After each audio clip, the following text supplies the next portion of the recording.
How are you? Good. I'll let my staff get settled. There's a lot of news today, so I look forward to taking your questions. Good to see you.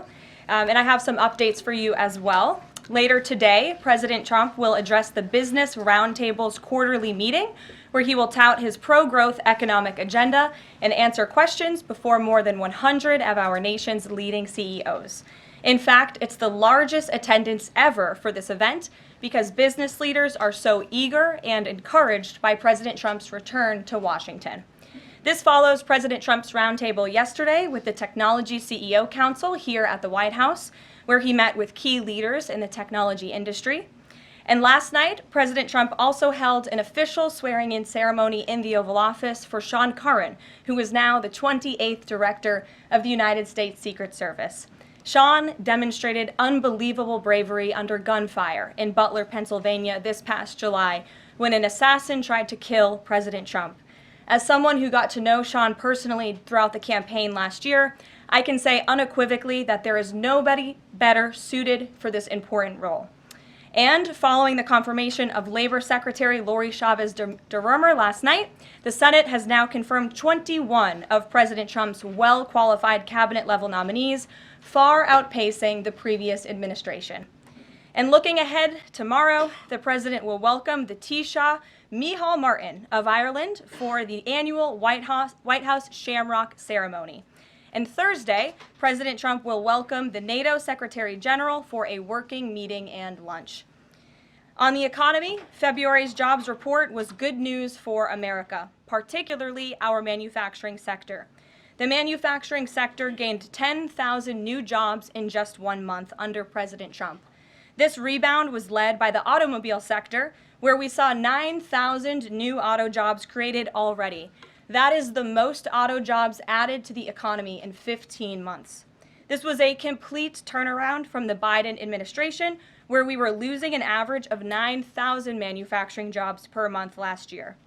Reuters is out with a report that a number of companies are now looking at expanding their presence or bringing their businesses into America because of President Trump's policies. And just moments ago, before coming out here, I saw another report by Reuters revealing that Merck has opened a $1 billion facility at its North Carolina site. This is just the latest pharmaceutical company to boost its U.S. manufacturing in lieu of President Trump's tariffs. This announcement follows Eli Lilly's plans to invest at least $27 billion to build 4 new manufacturing plants here in the United States. And Pfizer has also said it's considering moving their manufacturing overseas right here to the United States of America. As the president has said over and over again, when we purchase products made in the USA, the profits stay here, the revenue stays here, and most importantly, the jobs stay here. And despite the globalist mainstream media's attempts to worry consumers, President Trump will not repeat the trend of past American presidents who broke their promises to the American public and smiled while they stuck a knife in the back of American workers and shipped their jobs overseas.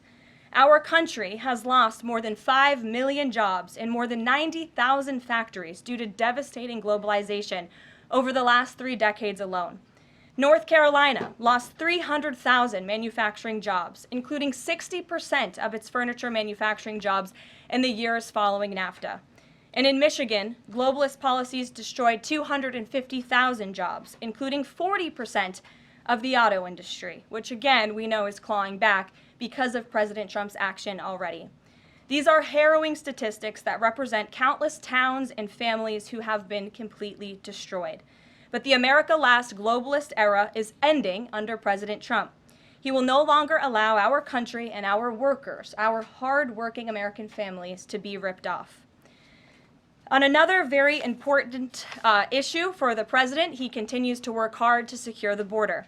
If you missed it yesterday, CBP launched an enhanced home mobile app with a new feature, the Intent to Depart, which offers unlawfully present aliens or those aliens whose parole has been revoked an orderly and defined process to notify the U.S. government of their intent to depart the country.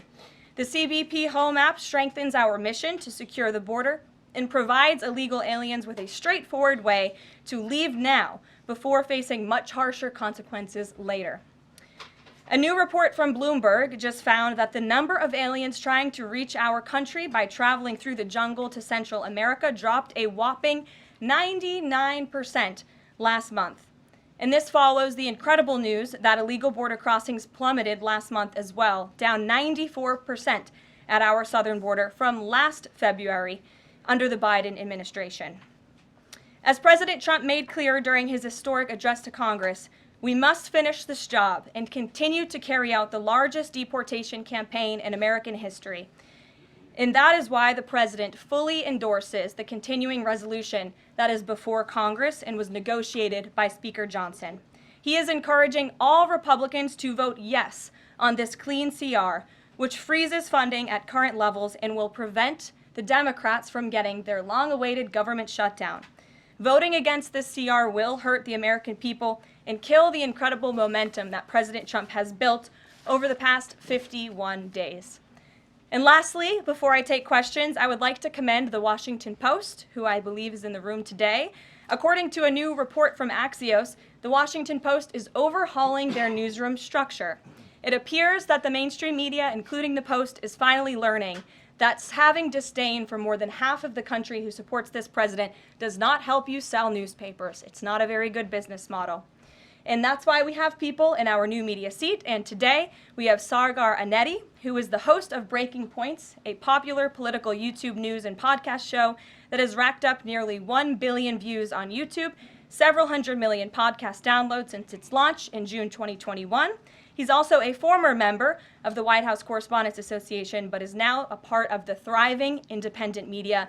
We're very happy to have you with us here today. Why don't you kick off our briefing? Thank you. Really appreciate you having me, Karoline. A couple of questions for you, if I may. First on the stock market. So currently it's the 25th anniversary today of the dot-com bubble crash. There's a lot of concern for a lot of Americans right now about the state of the economy. President Trump has refused to rule out a recession. Secretary Lutnick, however, has told us there will not be one. So can the White House just tell and assure Americans today that there's not going to be a recession? Well, there's a lot to unpack there. So let me start by saying that, first of all, when it comes to the stock market, the numbers that we see today, the numbers we saw yesterday, the numbers we'll see tomorrow are a snapshot of a moment in time. And as President Trump has said, and I'm here to echo the remarks of this president of this White House, we are in a period of economic transition. We are in a period of transition from the mess that was created under Joe Biden in the previous administration. Joe Biden left this country in an economic disaster. Several statistics to point out. The delinquency rate on credit card loans increased 63% under Joe Biden, hitting a near 12-year high.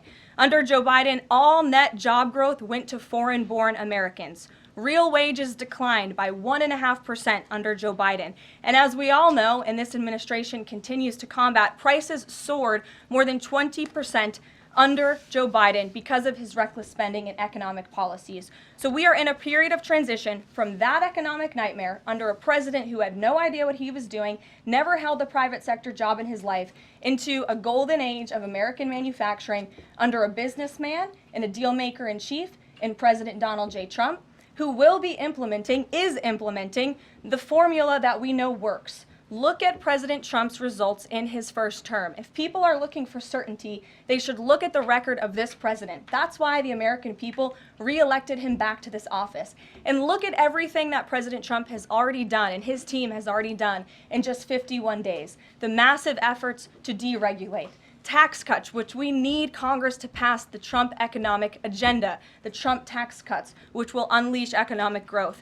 And the president also addressed this directly, I will point out as well, when you look at what he said on Air Force One. And he said he wants the American people to have so much money in their pockets they don't even know what to do with it. That's the intent of this administration, and we're working very hard every day on that goal. Second question on the CR. So President Trump came out today in a primary challenge against Congressman Thomas Massie. Congressman Massie's been a supporter of DOGE. He's been a supporter of Make America Healthy Again. What kind of message is this White House sending against a congressman who's sticking up for principles that he's long held in the chamber and voting against continuing resolution and spending?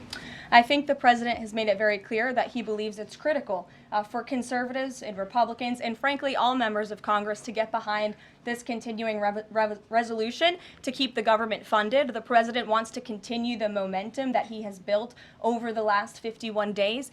In order to keep the government funded, we got to keep moving with these deportations, and he believes that everybody needs to get on board with this bill. He's been active in this process. He's been making calls to get this over the finish line, and we're urging every Republican, and Democrats too, to do what's right for the American public to prevent a government shutdown. Just the last question here on Mahmoud Khalil. Does the administration believe that it needs to charge a green card holder with a crime to be eligible for deportation? Well, in fact, Secretary Rubio reserves the right to revoke the visa of Mahmoud Khalil, and I'm glad you brought this up. Under the Immigration and Nationality Act, the Secretary of State has the right to revoke a green card or a visa for individuals who serve or are adversarial to the foreign policy and national security interests of the United States of America. And Mahmoud Khalil was an individual who was given the privilege of coming to this country to study at one of our nation's finest universities and colleges. And he took advantage of that opportunity, of that privilege, by siding with terrorists, Hamas terrorists who have killed innocent men, women, and children. This is an individual who organized group protests that not only disrupted college campus classes and harassed Jewish American students and made them feel unsafe on their own college campus, but also distributed pro-Hamas propaganda, flyers with the logo of Hamas. That is what the behavior and activity that this individual engaged in. And I have those flyers on my desk. They were provided to me by the Department of Homeland Security. I thought about bringing them into this briefing room to share with all of you, but I didn't think it was worth the dignity of this room to bring that pro-Hamas propaganda. But that's what this individual distributed on the campus of Columbia University. And this administration is not going to tolerate individuals having the privilege of studying in our country and then siding with pro-terrorist organizations that have killed Americans. We have a zero-tolerance policy for siding with terrorists, period. Peter Ducey. Thank you, Caroline. So you said that the Dow dropping and dropping and dropping is a period of transition. You're sure nobody here at the White House shorted the Dow? No, I don't think so. Okay. But is there any concern here that it's going to be harder to ask certain federal workers to retire if they look at their retirement accounts and they're getting robbed every day? Well, I'm glad you brought up workers, because that's exactly who President Trump is looking out for with his America First trade policy and his America First economic agenda. And if you look at, there's great indication to be optimistic about where the economy stands. And the American people, investors, CEOs, small business owners, but most importantly workers, should bet on President Trump, because his tariff policies, what he envisions is reciprocity, fair trade practices where American workers are put first and are no longer ripped off by foreign countries all over this world. President Trump says he's going to buy a Tesla today. Did he buy it? And when is the last time he drove a car?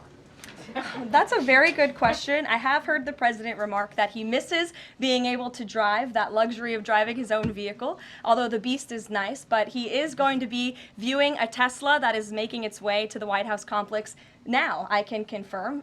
Perhaps the press pool today will have an opportunity to witness this very exciting moment later this afternoon, but a Tesla is on its way here now, and we'll see if the president likes it when he checks it out. So they're bringing him a Tesla to look at, and if he likes it, he's just going to buy it. You know, he's intent on, he's definitely going to buy one, but he'll take a look at it when it gets here later this afternoon. Full retail? Yes, full market price.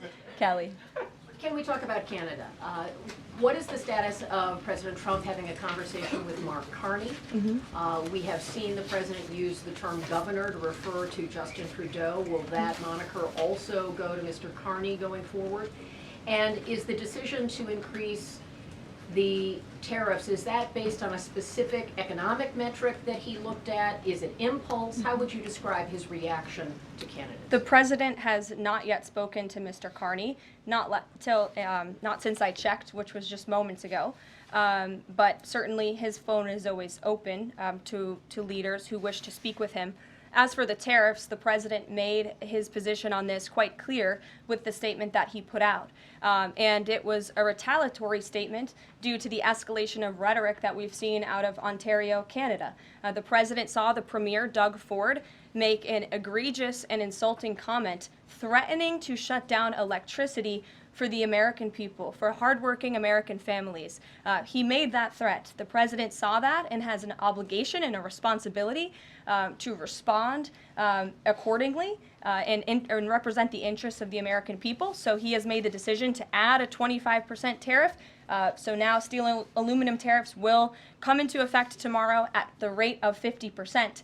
And our steel and aluminum industries have actually applauded these tariffs because, again, they know it's going to grow their industry here. It's going to allow them to export more steel that is made right here in the United States with American workers. Egregious and insulting are your words here, but that's what many Canadian leaders have said about the actions President Trump has taken toward Canada. And what do you think the timeline is for speaking to Mr. Carney? Because normally a sitting president speaks to a close ally very quickly when there's new leadership. Well, the president is, again, responding to the fact that Canada has been ripping off the United States of America and hardworking Americans for decades. If you look at the rates of tariffs across the board that Canadians have been imposing on the American people and our workers here, it is egregious. In fact, I have a handy-dandy chart here that shows not just Canada, but the rate of tariffs across the board. If you look at Canada, since you brought it up, American cheese and butter, nearly 300% tariff. You look at India, 150% tariff on American alcohol. You think that's helping Kentucky bourbon be exported into India? I don't think so. 100% tariff on agricultural products from India. Look at Japan, tariffing rice, 700%. President Trump believes in reciprocity, and it is about dang time that we have a president who actually looks out for the interests of American businesses and workers. And all he's asking for at the end of the day are fair and balanced trade practices, and unfortunately, Canada has not been treating us very fairly at all over the past several decades. To the woman in the purple, because I saw you were making a face at my previous answer, so what's going on? Well, actually, I have a couple of questions. At the core of pro-Palestinian protests on college campuses and elsewhere is a demand to end the war in Gaza, a goal that this administration actually supports and has pursued. So why has this not been acknowledged or highlighted even? Because these colleges and these protests have again put out Hamas propaganda. The flyers that have been distributed call for violence. The flyers that have been distributed have the logo of an organization that has held Americans hostage, that murdered innocent babies, that murdered men, women, and children. They are a designated foreign terrorist organization, and we are not going to tolerate non-citizens, foreigners who come here on a visa engaging in such behavior, siding with terrorists. And the Secretary of State reserves the authority to revoke the green card or the visa of an individual who serves as an actually it says right here, reasonable grounds to believe that the alien's presence or activities in the United States would have potentially serious adverse foreign policy consequences to the United States. And I think siding with Hamas makes that quite clear. Secretary Rubio exercised that authority, and we fully believe that we are going to move forward with more arrests, as President Trump previewed in his statement yesterday. Ed. Yeah, thanks. Go ahead. So are there conversations between the administration and the Canadians going on over this tariff? Because the Ontario Premier says the next step is to cut off electricity to the U.S. And the president put out a statement after seeing those comments and said that it would be there would be grave consequences imposed on Canada if they think about shutting off electricity for the United States of America and our citizens. And the president is also determined to ensure that we are depending on American electricity, not the electricity production of foreign nations, including our allies in Canada. As for conversations, there is continued correspondence between the president's team, particularly Secretary Lutnick, and the Canadians as well. And in the market reaction, how do you sell to the American people then, after they're looking at what's happening in the markets this week, and say that the tariff policy long term is something good? Well, just think about what the tariff policy long-term will do for our country. I think many of us probably grew up in small towns. I know at least I did, and the main street in my small town looks a heck of a lot worse than it probably did decades ago before I was alive. At least my parents and grandparents tell me so. And I know many Americans feel that same way. What the president envisions for this country is for the United States of America to be a manufacturing superpower where there are American factories and businesses owned by Americans, producing goods that we are exporting to the rest of the world. Those revenues will stay here. It will increase wages for people here in our great country. It will ensure our national security, and it will boost the morale of the American people to have thriving industries again. Think about Detroit, Michigan. Think about North Carolina, as I mentioned, that used to have a thriving furniture industry that no longer exists because of the globalist trade policies of previous and past administrations. And the American people gave the president a tremendous opportunity to restore American greatness and restore our manufacturing dominance, and he's intent on doing just that. John. Thanks, Caroline. Two questions for you. First, on the CR, you put up on the screen the president's message to Republicans to support this continuing resolution. Is there outreach to Democrats? Because what we've seen since the beginning of the fiscal year is that in order to get a continuing resolution, you need bipartisan support and you need compromise. Well, right now, we are focused on House Republicans and on the House, because that's the first step, as you know, John. And so the president has engaged in correspondence with House Republicans, whipping votes and getting them to a yes, which I understand has been pretty successful this morning thus far. And so, again, the president is encouraging Republicans especially, but again, as I said, all members of Congress to vote to continue funding this government so we can continue the business of the American people, which elected President Trump to do. And then on financial markets, we've seen this decline yesterday, we see it today as well. It seems that the read on the president's policies is one in which they do not have confidence in his trade tariffs policy. They do not have confidence in what the president said to Fox News over the weekend, that he didn't rule out the idea of a recession. What is your read in terms of the decline that we've seen over the last week and a half in financial markets? Well, I think there's actually a lot of reason to be confident, and many people do feel confident. Just look at the nearly $2 trillion in private investment that this president has secured. Look at the comments made by the CEO of Apple, one of the biggest companies in this world, who said that he is bullish on the future of American innovation under the leadership of President Trump. Look at CEO confidence. According to the Conference Board measure of CEO confidence, in Q1 2025, under the leadership of this president, it jumped to its highest level in 3 years, from cautious optimism to confident optimism. If you, again, look at the $2 trillion in investments from some of the biggest companies in the world, look at the jobs report last Friday, as I also cited in my opening remarks. Fox Business reported that Trump sees a manufacturing boom in first full jobs report of his second term. Look at the auto jobs that have already poured back into America. We added 9,000 new auto jobs. Those are sticky jobs. Those are good paying jobs. That's 9,000 American families who will now be able to live the American dream because of the policies of this administration. You also look at small business optimism. The NFIB put out a report this morning. Small business optimism continues to be far higher than it ever was under the previous administration. There's a lot of reason to be optimistic. And again, the American people, CEOs and people on Wall Street and on Main Street should bet on this president. He is a deal maker, he is a businessman, and he's doing what's right for our country. He wants to restore wealth to the United States of America. Michael, good to see you. Hey, Caroline, thank you. Two questions, if I may. Will the administration be providing any relief to states affected by the Ontario power tariff? Well, the president has made it very clear that Canada would be very wise not to shut off electricity for the American people, and we hope that that does not happen. As for what would happen if that does take place, I'll leave it to the president to make those decisions. And does President Trump share the Justice Department's concern over rising egg prices and possible collusion of big egg?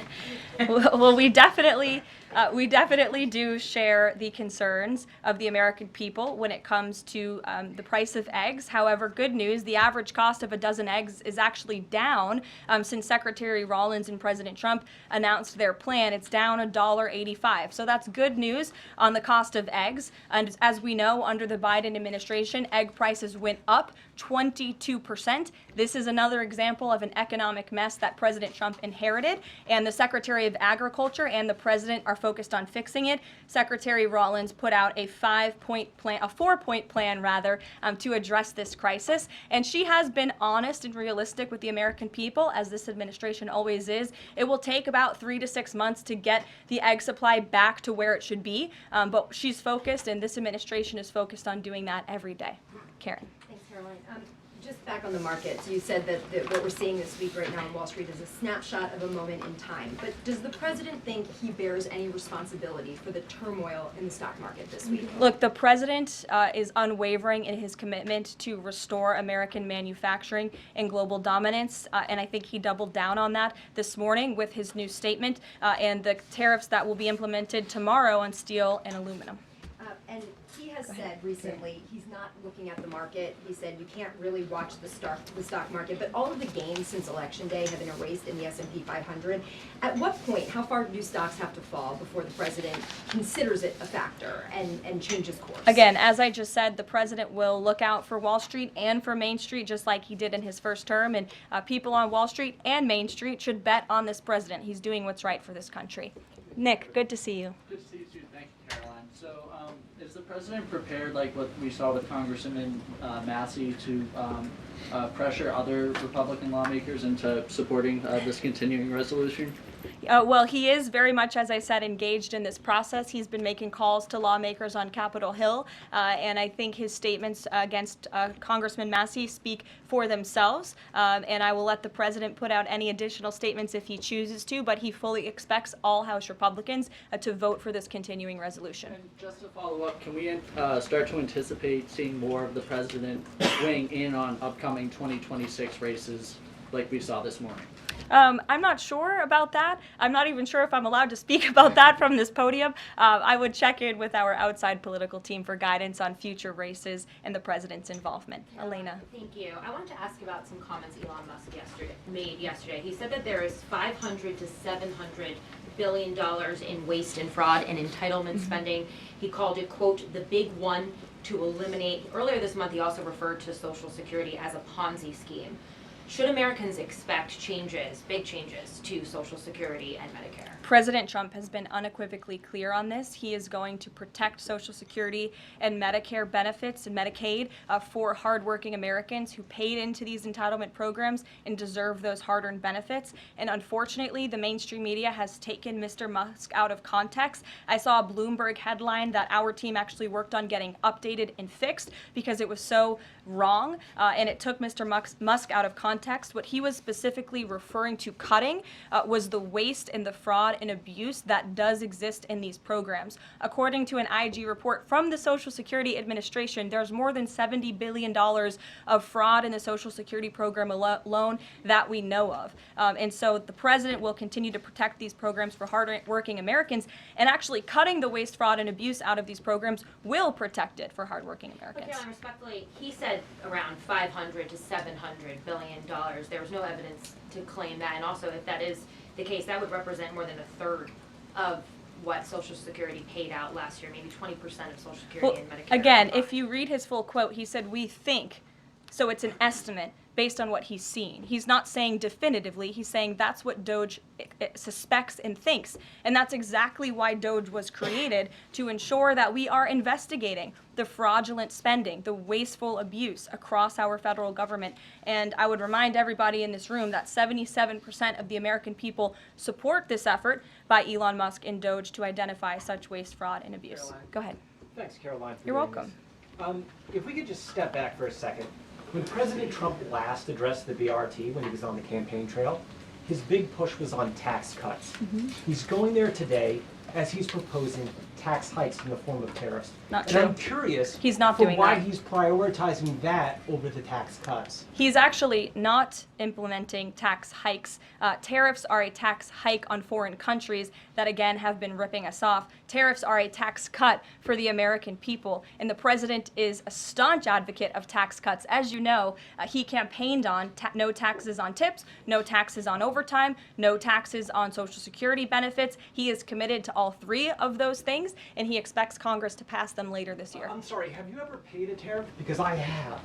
That's They it. don't get charged on foreign companies, they get charged on the importers. And ultimately, when we have fair and balanced trade, which the American people have not seen in decades, as I said at the beginning, revenues will stay here, wages will go up, and our country will be made wealthy again. And I think it's insulting that you are trying to test my knowledge of economics and the decisions that this president has made. I'm now regret giving a question to the Associated Press. Mary, go ahead. Hey, Caroline, I have two if that's okay. The first one was on Russia, Ukraine. I know Special Envoy Witkoff said yesterday that Zelensky apologized in his letter to Trump. Can you share any more about that letter and what else might be interesting from it that we don't know? Yes, the president did reference that letter, as you're saying, in his joint address to Congress. And I do have an update. As you know, Secretary of State Rubio and our National Security Advisor Mike Waltz have been negotiating with the Ukrainians today in Saudi. They will be providing a full readout of that meeting very soon. But I can assure you and everybody here and the American people that the news we've received from that meeting throughout the day and the president has been briefed on is positive. This meeting has been productive. I will let Secretary of State Rubio and our National Security Advisor speak to the specifics of what has taken place today when they are ready to do so when the meeting concludes. Lindsay, go ahead. The president has said this is the first of many arrests like this. Does the administration have a rough estimate of how many arrests you're planning to make similar?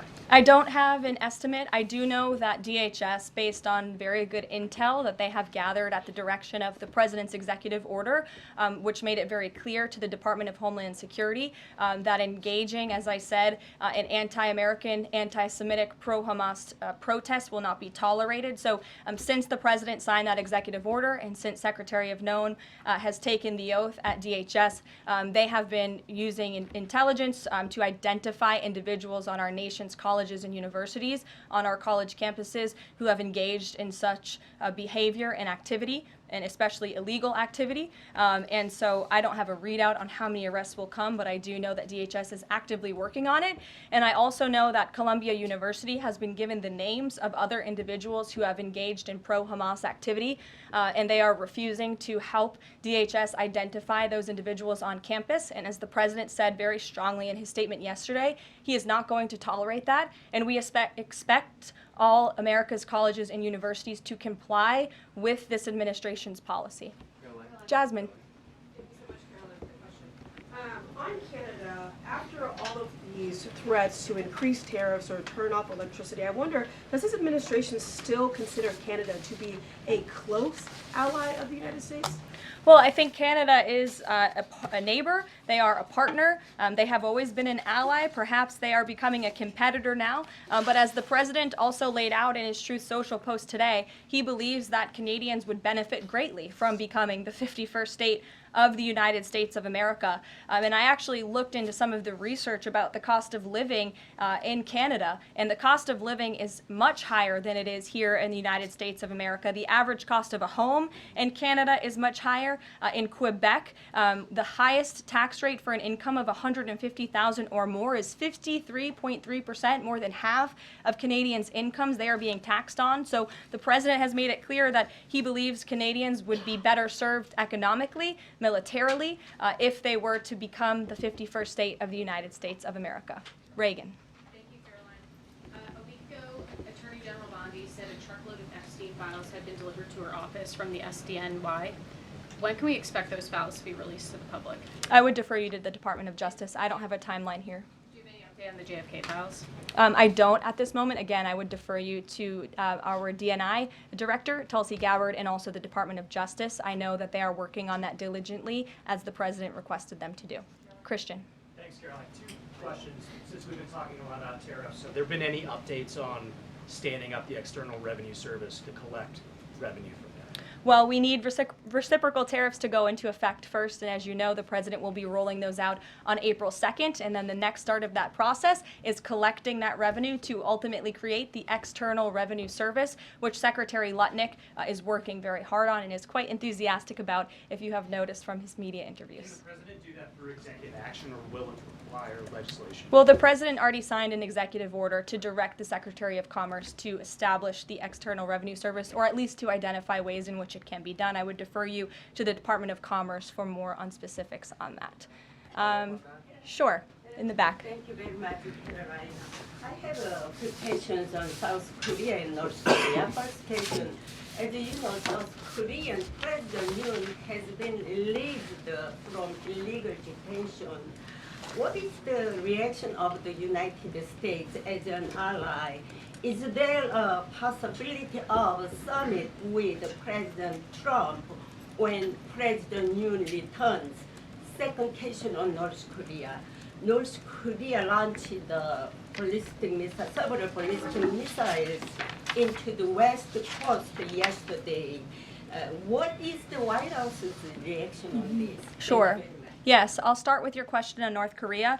We condemn these actions and we call on North Korea to stop their unlawful and destabilizing actions. As for South Korea, the U.S. and Republic of Korea's alliance is ironclad, and the Trump administration remains in close contact with our South Korean counterparts as we work together to promote a free and open Indo-Pacific. Sure. First question you didn't answer that the release of South Korean president from jail. I don't have anything on that, but I can certainly check in with the National Security Council and get back to you. Sure, good to see you. Press Secretary, many are concerned about the validity of President Biden's official actions and also his pardons of the possible criminal actions of individuals such as his family members and Liz Cheney, as information is emerging that many of his official actions were auto-signed, possibly even the pardons, and without his knowledge or consent. Does the White House have any information available currently that Biden was actually the one that approved and signed those pardons? And second question, will the DOJ investigate whether President Biden's cognitive decline allowed unelected staff to push through radical policy and pardons without his knowing approval? I don't know the answer to that question, but I can check in with our folks here who may know the answer to that question and get back to you. Dasha. Dasha, go ahead. Caroline, you did a great job articulating the vision that President Trump has for what he believes his tariffs can do in terms of bringing jobs back to the United States. I asked you last week about how much Americans might need to buckle up for some short-term pain, a conversation that with the President and Treasury Secretary Scott Bessent have had with the people. I'm wondering, how high is the pain threshold for President Trump and for this White House as you watch some of the turbulence in the stock markets, as you field concerns from businesses and potentially see some of those approval ratings drop in the short term? How much is he willing to stomach that, and will he stay committed to his vision for tariffs even as all of this comes up? Well, the president has been working hard every single day to alleviate the pain that was inflicted by the previous administration through massive deregulation, through drill baby drill, as we like to call it, unleashing the might of our energy industry, which we know will ultimately drive down costs for consumers here at home. And again, as I mentioned, the president is intent on signing tax cuts for the American people to put more money back into their pockets, which will ultimately unlock consumer confidence. And again, I'll reiterate the president's words in layman's terms as he does best. The president wants the American people to have so much more money in their pockets they don't know what to do with it. That's the goal of this administration, through tariffs, through tax cuts, through deregulation, and through unleashing the potential of our energy industry. I have two more quick notes before I wrap up. April 28th, I can confirm that the Philadelphia Eagles will be here at the White House to celebrate their Super Bowl victory. I know there was a lot of fake news about an invitation that wasn't sent or was sent. We want to correct the record. We sent an invitation. They enthusiastically accepted, and you will see them here on April 28th. And lastly, on a sad note, I would like to express our condolences to Fox News and to the entire Fox family who did lose a cameraman, Craig Savage, who passed away at 61 years old recently, a very tragic death, an individual who was a great man and covered this building for many, many years. So the entire press office, the communications office here wants to express our condolences with his family and also with Fox News. And I'll see you guys later. Perhaps you'll see the president in a Tesla later this afternoon. Have a good one. Thanks.